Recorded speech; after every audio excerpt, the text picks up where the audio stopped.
Ladies and gentlemen, welcome to the session Everything, Everywhere, All at Once, the European ID Wallet Ecosystems.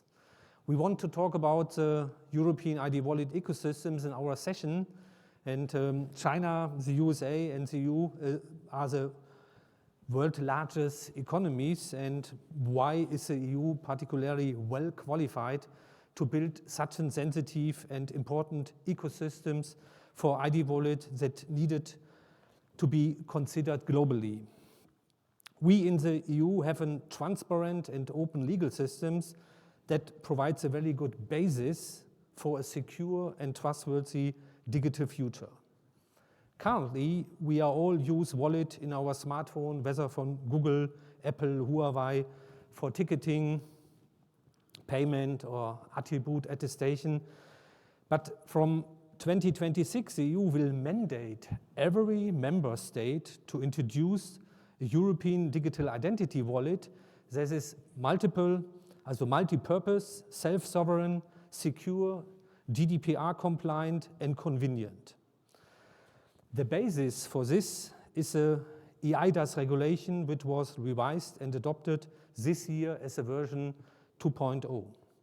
This harmonized framework for digital identity and trust service is embedded in the EU cybersecurity regulation landscape. Today, we want to discuss the importance of the EU eIDAS regulation with you. So let me bring the panelists into the session. I would like to start with Dr. Nguyen, Senior Vice President Innovation at Bundesdruckerei, a German government IT security company that protect digital identities, sensitive data, and infrastructure. In the last years, Kim has built up TeleTrusT, one of the most known European qualified trust service provider. So Kim, what are the latest developments in Europe in the field of cybersecurity regulation? Yeah. So thanks, Norbert. there is this saying that the US innovates and China replicates and the EU regulates, and it's probably a little true. So you all know GDPR. That's something that probably everyone has been in contact with, but there is a whole cybersecurity landscape, really. There's a general cybersecurity strategy, of course. There's a strategy for the single market, and you see that there are quite a lot of activities that are surrounding this. Many people have probably heard about the Digital Marketing Act, something that is really addressing also the big gatekeepers, as it's called, and everyone, at least in the EU, has experienced this with the latest iOS update because the App Store suddenly is opened as a direct consequence of something that the Digital Marketing Act prescribed. So we see that the European regulation does indeed have impact even on global platforms, global systems, and of course, the same, we believe, is true for identities, and this is the purpose of the so-called eIDAS regulation. It's a synonym, so it's for eID, digital identities. The A is for authentication, the S is for signature.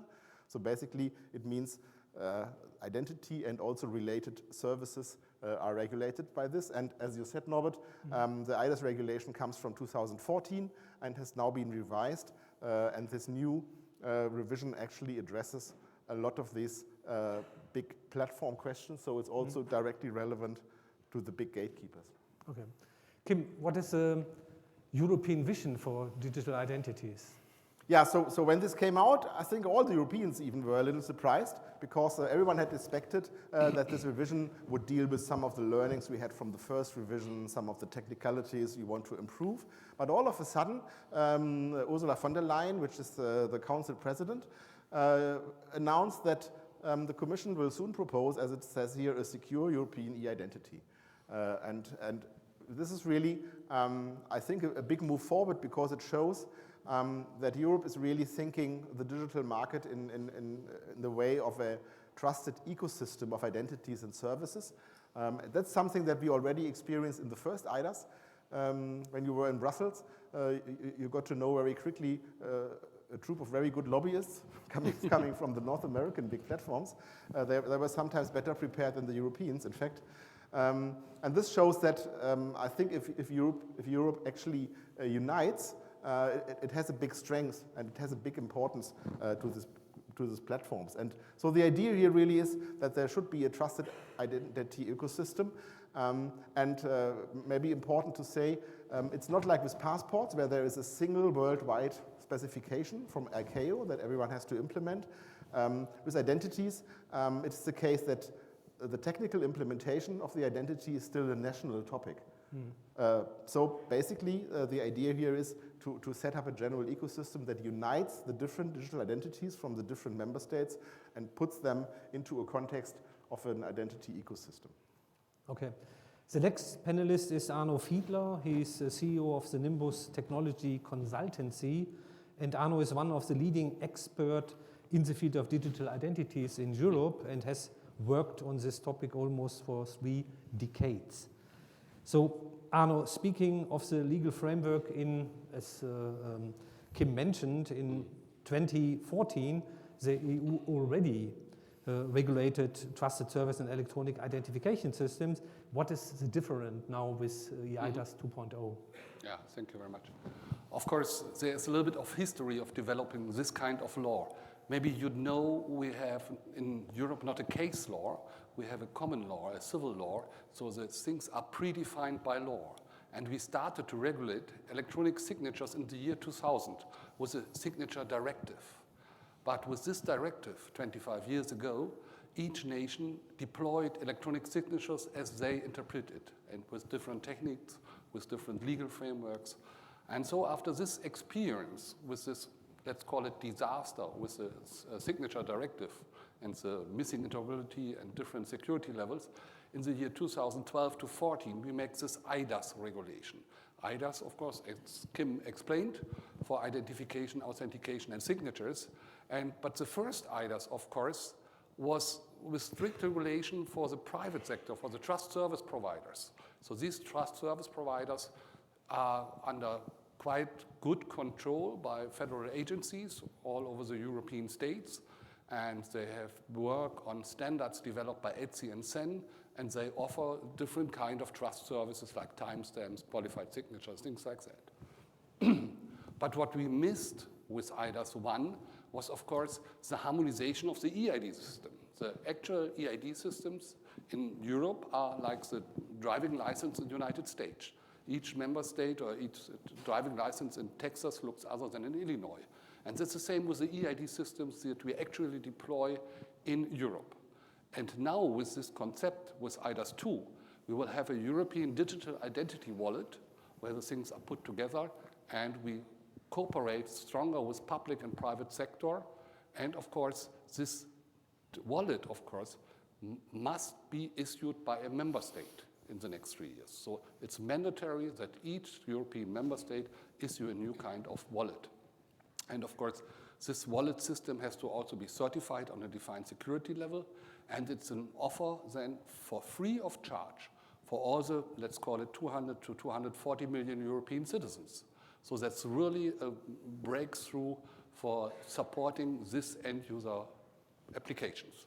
And of course, what's new also with eIDAS, of course, and I was surprised about it, really. I was really surprised.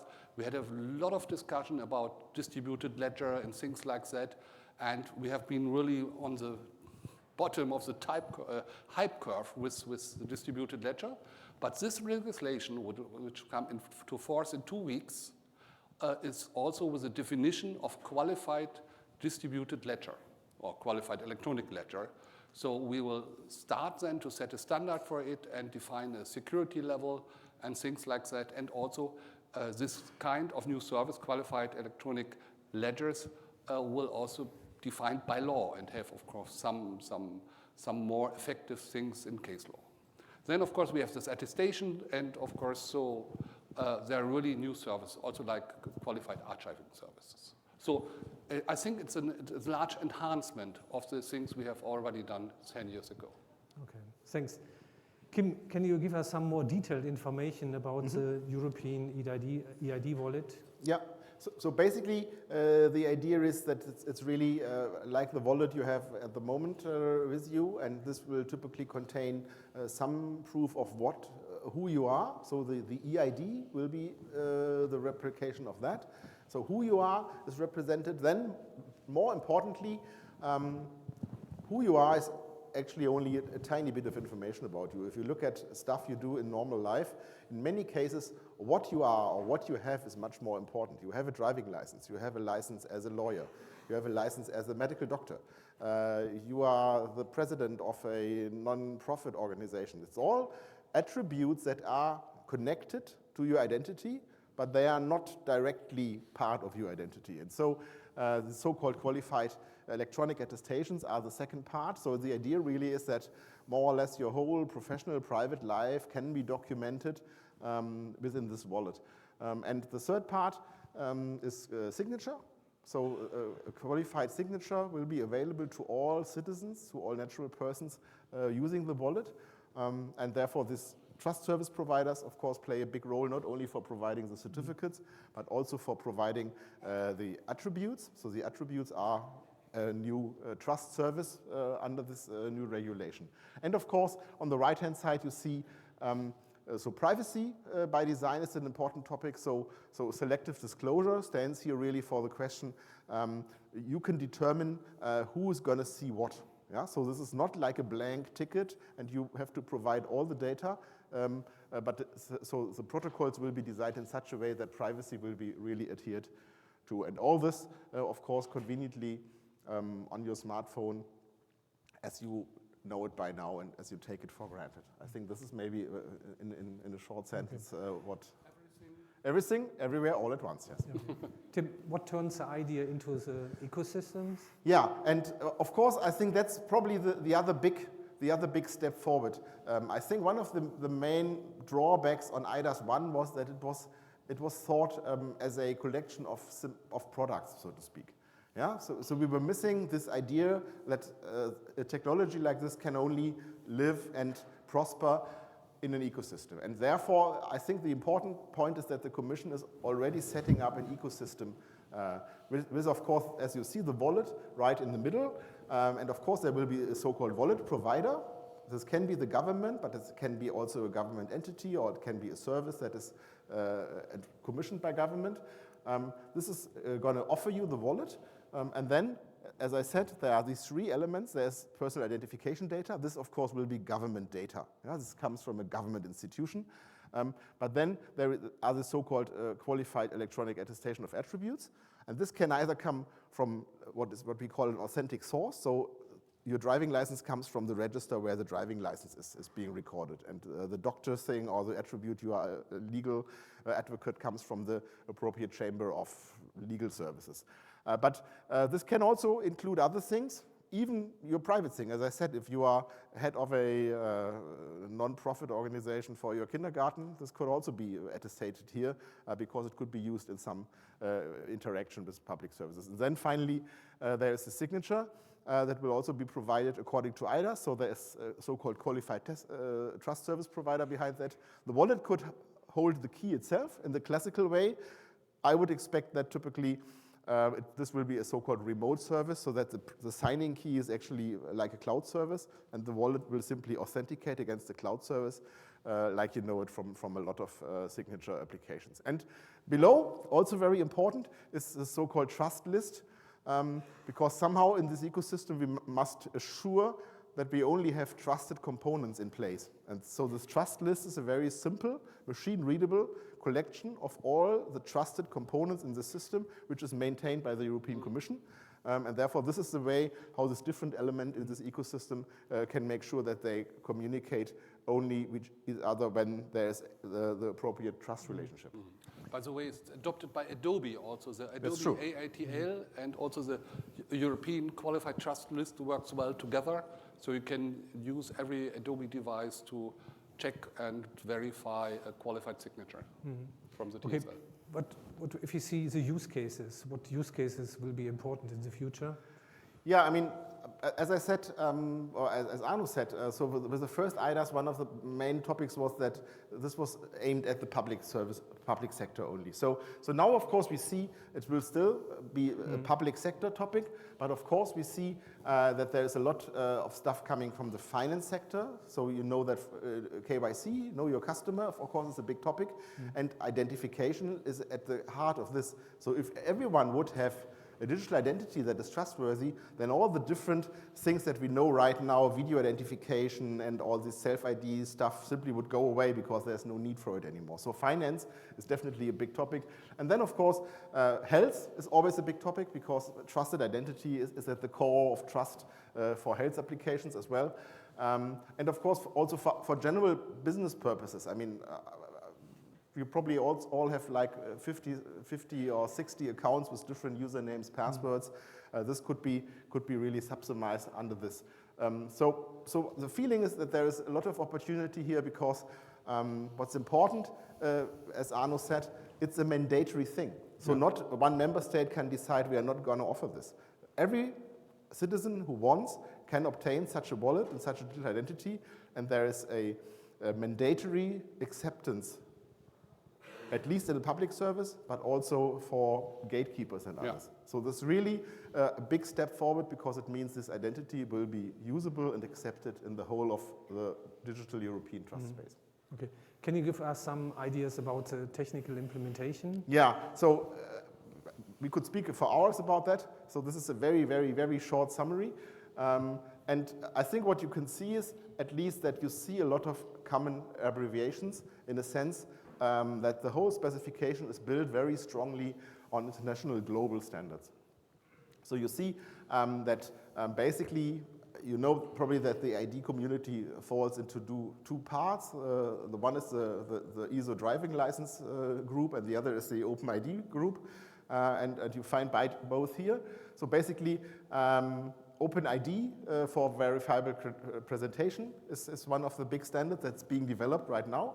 So this is especially in the remote situation when you are addressing, for example, an online service. For the so-called proximity situation, there's also the ISO MDL flow, very well known, I guess, to many of you. This is also implemented here. And so this is basically the way that a relying party can interact. And then for the implementation of the wallet itself, there is actually W3C standards being used, ISO as well. And of course, the big topic is the topic of secure keys storage, either locally or remotely, typically locally. So basically, the main topic really is everything is based on global international accepted standards where possible, or people are working at the moment frantically on these international standards to make it happen that these are applicable to the European wallet. And what is the German approach in this context? Yeah, so the German approach, of course, is a little special, as always, you can imagine. But it's special in the sense of the general framework, so it's not too special. So basically, at the moment, there are two ways the identity can be presented to the relying party. So when you look at the Personalausweis, the ID card in Germany, at the moment, there is the notion of a so-called authenticated channel. So the relying party and the ID card established via strong cryptographic protocols a strong authenticated channel, and then the data itself is simply passed through this authenticated channel. As one option. This is what I call the secure channel option here. The other thing, which you probably know from other instances a little bit more prominently, is that you actually have some data, some tokens that are really signed, that are being transmitted. And in this case, of course, you need some binding of this token to the device itself. Yeah? So in the first case, the binding is actually done via this cryptographic protocol and the authenticated channel. In the second case, the signed data is then transmitted over a still secure channel, but there is some key binding protocol with some key material in the wallet. So these are the two options that are at the moment being discussed, and all in the framework of this general accepted international protocols. Okay, thanks. Arno, as a vice chair of the main standardization organization for eIDAS, tell us about the importance of the harmonized standards, and is it really realistic that the EU digital wallet will work cross-border, or what do you think? Let's call it optimistic, of course, optimistic. Because the issue with the standardization is, of course, we have too much of it. Of course, we have the international standardization, but there's, of course, the official one by ISO and ITU, but we have a lot of fora, VWC, IETF, We have standardization forums. They are not incorporated like our CA browser forum, where we're also active. And on the other side, we have a European level. But of course, there is also a need for having the standardization on European level because we have our own legal framework. We have a high demand in the field of GDPR, of course. There are quite strict laws to support people with restrictions and things like that. So there's a complete legal framework. And therefore, we have two official standardization organizations within Europe. One is the ETSI, the European Telecommunication Standards Institute. And maybe you know it, they developed GSM and UMTS and G4 and DECT and many, many other things, of course. That's the ETSI on one side. On the other side is CEN. And these are both organizations, they make European norms. And there's a difference between a norm and a standard. Of course, a standard, of course, is the state of the technique. And of course, it's a good choice to follow a standard. If there is a European norm, of course, then most of suppliers are obliged to follow it. And it's not only a technical norm about signature formats or a technical norm about a protocol. It's also norms about the policy requirements. So as there are ETSI norms, they define security level of operations. And they have an own audit system and things like that. So all the European trust service providers are obliged, if they are qualified, to follow these ETSI norms. And now we have the situation that a certificate from eTrust in Austria works quite well together with a certificate from dTrust and even with some certificates from Belgrade with bTrust. So there's really a wide population of this kind of service. They're using these norms and it works together well. And now, with another field, not only standardize the qualified stuff, also standardize eID, it gets really complex. And you have to be optimistic to put this 16 European or 26 European systems together. But nevertheless, Kim, you mentioned OpenID Connect, and there's of course a standard field or set of standards here done by the OpenID Foundation, and they are quite successful in the telecom sector. And so we with ETSI and OpenID, we have an MOU to cooperate, and also with the Cloud Signature Consortium. So I'm quite optimistic that we go in the right direction, but to do it within 2 years, it's optimistic. Yeah, optimistic is a good, good name. Can you say something about the time frame? Yeah. Should I do it? Okay. Of course, the time frame is much more optimistic.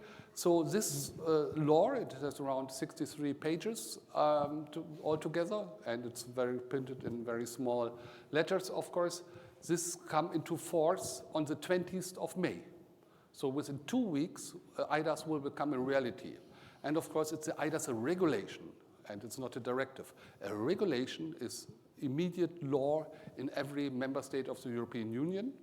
And of course, a directive is to be implemented by national laws. So it's direct working. So we have this law now in 2025 in the first part. And now we have to have something like an implementing act.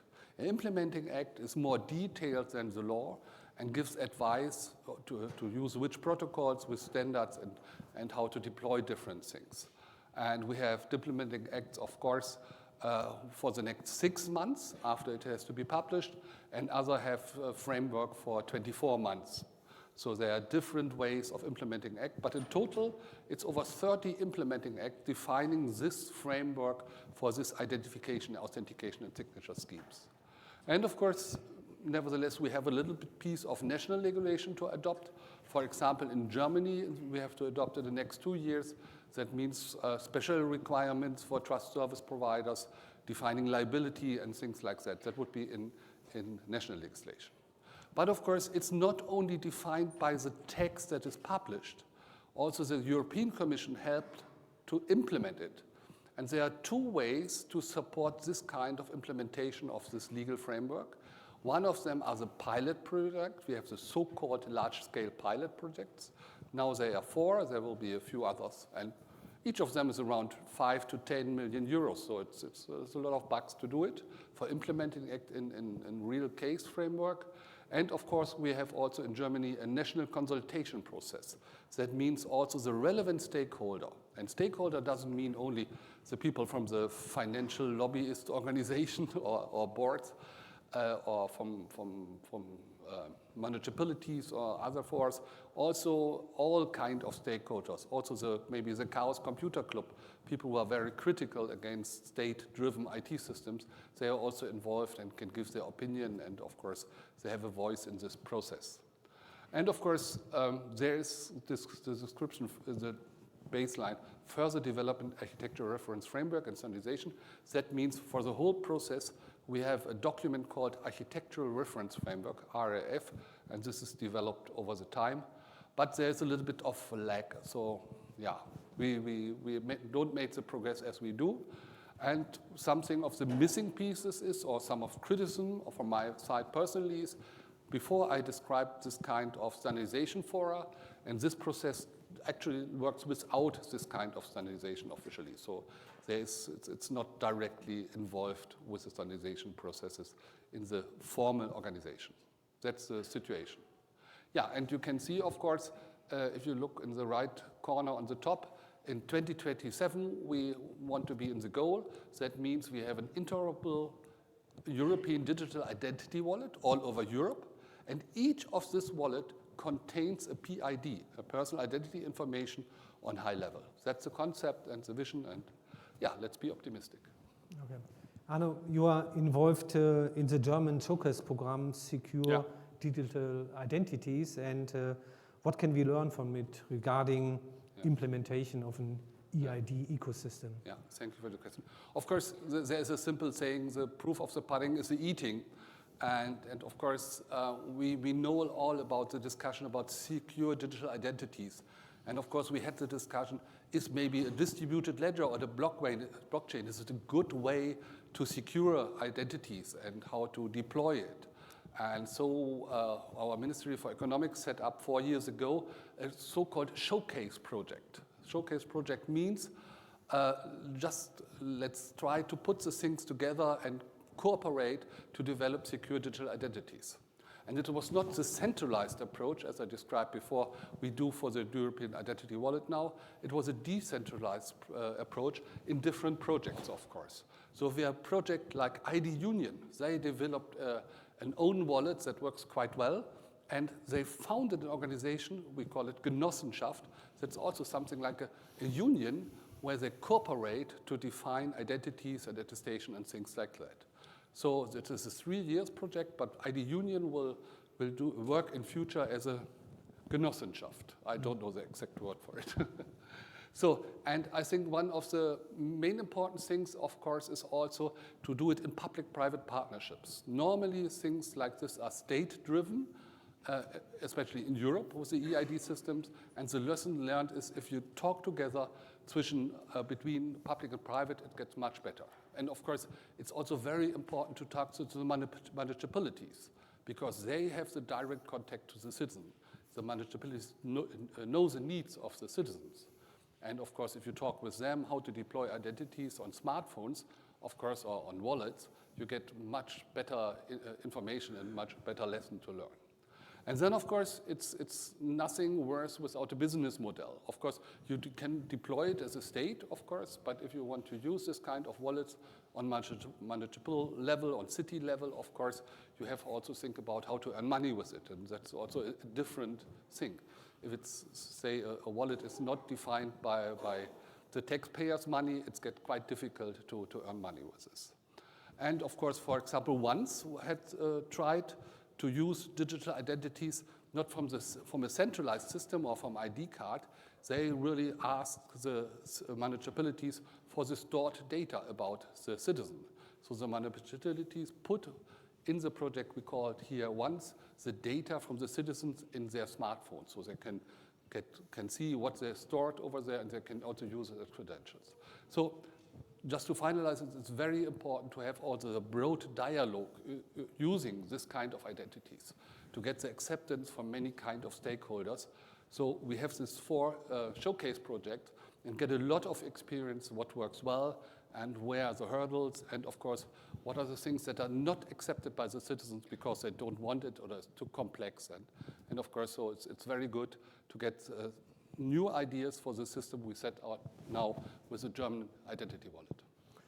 Okay, we give you a lot of information about the vision, about the architecture, about the use cases and time frame. Are there any questions from the audience? And if yes, please use the microphone. So you always have problems with identity theft and hackers, but I'm thinking about a more simpler question. What happens if they perhaps lose their device and then they get one replaced and now they have two devices because they all of a sudden find the old one and they have duplicate identities? Or if perhaps you have adopters, people that refuse to adopt this technology, and then you have a business now that strictly relies on this identity for their authentication, but they're not part of the system. What about those scenarios, about just the people behind the technology, using the technology? Mm-hmm. So the first thing, of course, there will be a revocation mechanism. And basically, if you, for example, transfer your identity onto this wallet, then of course you don't lose the original identity. You still have your identity card and you can use it, and then you have this additional identity on this smartphone. And in principle, you can also use another smartphone with the same identity, but it will be three identities. So you have more than one wallet. And therefore, of course, there is a revocation mechanism. So if you lose the phone, then you can revoke this identity, and it will not work as an official identity anymore. So the old phone will be deactivated? Yes. Okay. Yes, so that's clear. And of course, the other thing is, and I totally agree when you say, of course, it's about the users. They have to accept it. That's why I think this concept of having an open dialogue and have this consultation process is very important, because that's what we learned with the ID card when it was issued in 2010.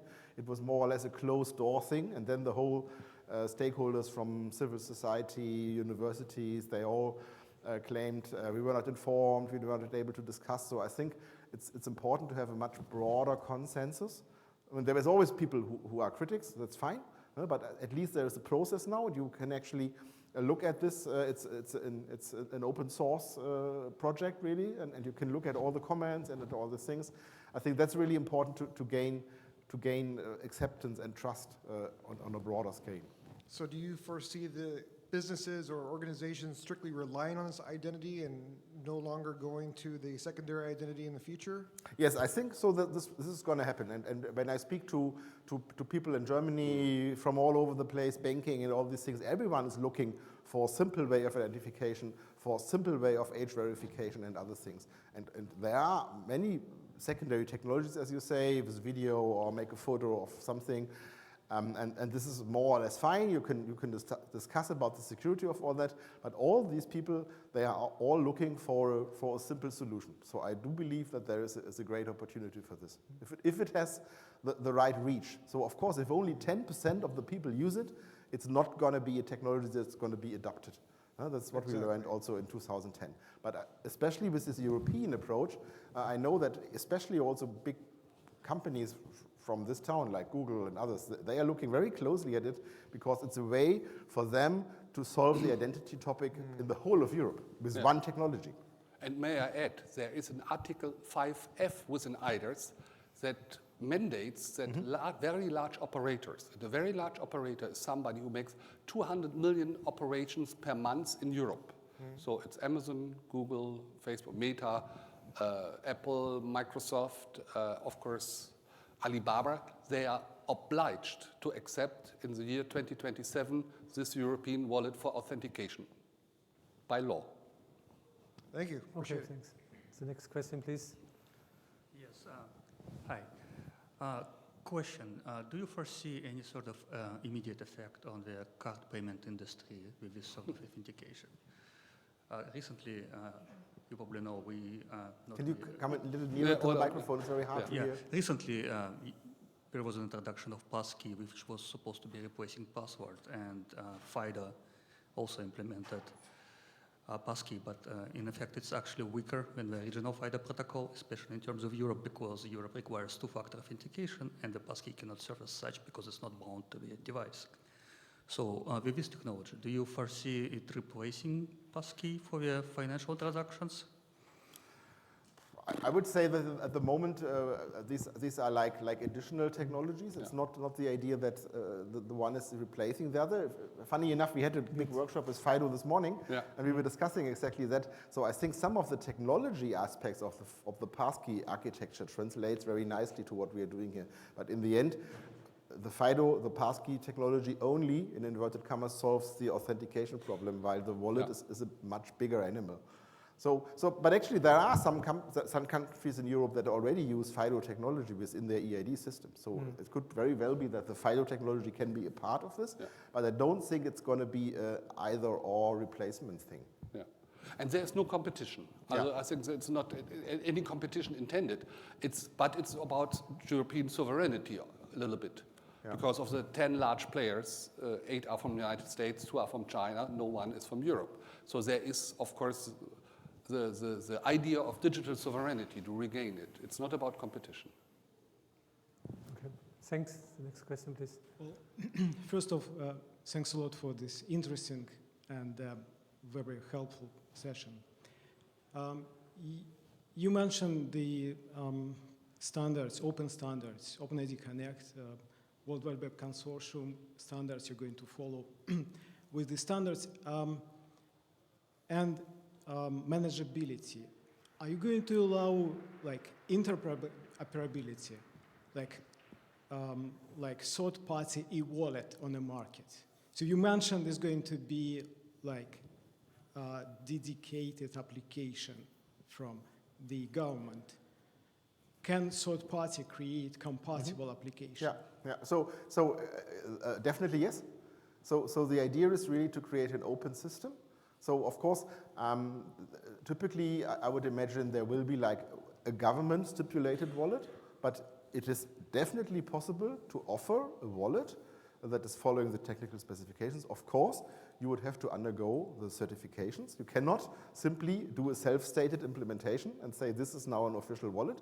If you want to store the official PID data inside your wallet, you have to fulfill all the security requirements. That's clear. But it's definitely the case that this is aimed to be an open system in which it is definitely possible to have several wallets in one country that maybe fulfill different needs for different sectors. For example, in Germany, I would imagine that there is an official wallet coming from the government, and then maybe, for example, from the health sector, there's a different wallet that addresses specific needs from the health sector. At the moment, for example, for lawyers, we have a specific card.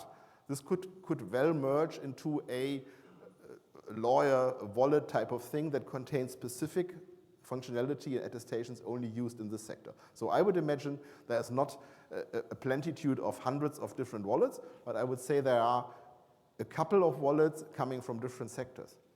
And this is definitely part of the philosophy. It's not a closed shop. It's not a government-only system. Definitely not. Great to hear. And if you allow another one question, face check. So you put here driver's license. Is it part of your implementation? How are you going to proceed with face check? You mean when you present something? Biometrics is always like a critical thing. So I think one has to be careful how this is being implemented. But there is this proximity flow from the driving license where this is part, and this will also be implemented in the wallet. Yes. Yeah. Right. But the discussion is ongoing. Of course, biometrics is a difficult thing. And exactly. For example, in the AI Act, it's forbidden to use biometric analysis with AI driven by the state and things like that to protecting the citizens. So it's difficult to handle. Yeah. Thank you very much. Welcome. Thanks. Next question, please. Thank you. I have a question related to the device side. What is the impact? So is there any common protection profile which the device has to comply with, or is it more, because today it's all secure element which does that. Yeah. It's probably one of the most important questions, and there's no final answer yet. So that's exactly one of the core questions. Yeah. So first of all, typically the secure elements are certified according to something, but maybe even different protection profiles.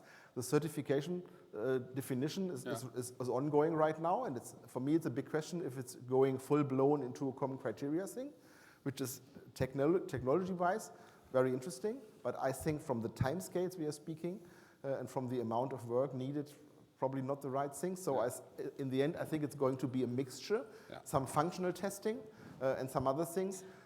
But definitely what you are addressing is one of the most important questions. How do we gain trust in the inner core of the security system? So it's definitely one of the vital questions, but the jury is still out, I'm afraid. Okay. And also the cost implications of it. Absolutely, cost and time frame and everything. And just as an example about the lessons learned, 3-4 years ago, Germany has done it together with Samsung. And of course, they agreed that the German BSI do a common criteria evaluation of the Samsung devices. And the security result was wonderful, it worked well. But you can't buy for all the Germans Samsung S24. A lot of them have Chinese devices where we have no clue what they're doing with the keys. So that's a really difficult thing. And there's another approach, of course, it's also still under discussion to use the SIM or eSIM or USIM because they are secure elements in any way. So that's maybe the way in between to go forward. Thank you. Okay, thanks. Next question, please. Hi, thanks for all the information you provided. I have a question about the future. When I think about age verification, for example, it's often simple enough to say, well, you're over 18 or over 21 or not. I think this cannot go into the wallet because then I could manipulate the data, but it cannot also not come from the issuer because my age is changing on a daily basis. So is there any idea how to handle that, to limit the exposure of personal data? I don't have to provide my date of birth for simply verifying that I'm over 18. But actually, I think this is, at least for Germany, this will be an integral part of the wallet because it's already now also an integral part of the Personalausweis already. Okay, so let's make another example, a driver license or so. Do I have a driver license? I don't need to provide all the details when and how. We call it selective disclosure. That's one of the architectural principles.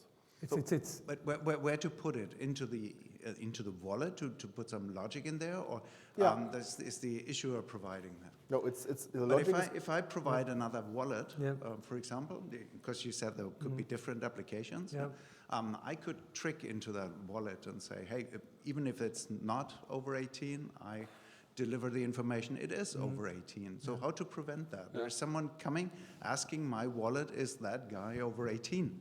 And when I'm using my own wallet software, I can easily manipulate No, but you cannot use your own wallet software because you need an official attestation for that. There's an attestation principle behind that, and the relying party will need to check the attestation of the wallet, and if the attestation is coming from your own PKI at home, cryptographically this is fine, but then the process will not start. Okay, so I missed the attestation. So that's really part of this trust concept, that every component needs some type of attestation, and the different flows have to make sure that the attestation holds during the whole process. We call it qualified attribute attestations, and these qualified attribute attestations are in a defined security framework and quite difficult. And also the wallet itself is also has some attestation, and so you can always check whether this is an official wallet, official in the sense that Germany, for example, has granted the status of this being an official eIDAS wallet. It's important to understand that it's a self-sovereign identity approach, and I as a user can decide which kind of information I give for my license, for my ID card or whatever certificates I have. So is there a mechanism to control what is asked on information from me? Like when I'm trying to rent a car, obviously it's a driver license, but they do not require my shoe size, but they can request it. So basically that's one of the big questions we didn't touch upon, the whole question of relying party authentication. So typically in this process there needs to be some information disclosure of what is being asked for, and in Germany we have this with the infamous Berechtigungszertifikate, which are not really user-friendly, but I think the protocols have to incorporate at least the possibility for the user to ask the relying party what is the data you want to retrieve. And of course, in the end, of course, if you are not giving this data, then probably the relying party is not giving you the goods. So in some cases, then nothing happens. But at least there should be the opportunity for the user to see what is the data that is being requested. And it's called selective disclosure. And of course, they are working also on techniques to do this anonymous selective disclosures. You know it much better than me. We can do 2 hours now on zero knowledge protocols and all this type of stuff. Yes, exactly. Looking forward to do that this evening on your reception. Okay. Thank you. Thanks. The next question, please. Hello. I have a simple question. This identity stuff, I see a lot of phones, I see a lot of devices. They are used as two-factor authentications, and I'm wondering, could this be something that you have that you can provide to somebody to, as login or identity identification in case you need to verify who you are, what you need to be. Let's say this is a success. Yeah, definitely. I mean, definitely that's probably one of the most interesting use cases. In general, one of the most awkward use cases is account unblocking. So you have to identify for a certain use case that you are who you are. Yes, definitely one use case. And of course, the wallet in itself could also be used as an authentication feature. That's also possible. Yes. All right. Thank you. Thank you. So, last question. Yeah, maybe a short last question for us. What significance does eIDAS have for the digital future? Maybe a short answer, both of you. Yeah, of course, I already mentioned digital sovereignty. And of course, we are more than 200 million people in Europe, and there's this network effect. And of course, if more than 100 million use it, we have a strong network and a strong impact. And of course, we can also protect some of the European values. So that is not against in a competition against the United States. It's of course also seeing what is happening in China or India or anywhere. So of course many Germans also start to buy at Baidu and using Chinese devices and things like that. I think the US is the same. And of course we want to get a little piece or island of sovereignty, of digital sovereignty. And we hope the eIDAS wallet concept and eIDAS 2 can help us with getting it back. Thanks, Kim. Short. Yeah, so I can only confirm. I think trust is the quintessential basis of what we need in the digital identity world, in the digital society. And I think eIDAS and the digital wallet will be one cornerstone of that. So we are glad that we are part of this European movement. Yeah. Okay, then let's come to today's takeaways. The European cybersecurity regulatory landscape create a trustworthy foundation for the digital future.